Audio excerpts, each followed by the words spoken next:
นะครับเนาะ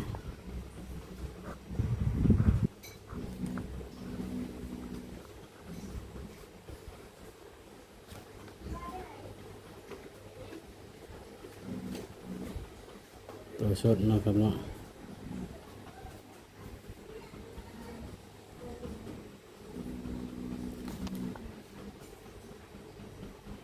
ศูนย์นะครับเนาะ0.4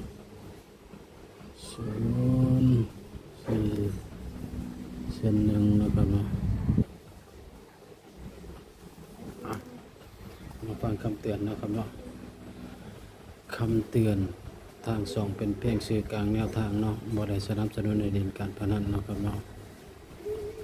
สูตรที่เขามีรถพิจารณาให้ดีก่อนนำไปใส่นะครับเนาะถ้าผิดพลาดประการใดขอโทษขออภัยนะครับเนาะฝากชมคลิปให้จบเด้อครับพอได้สะสมสมองนะครับเนาะ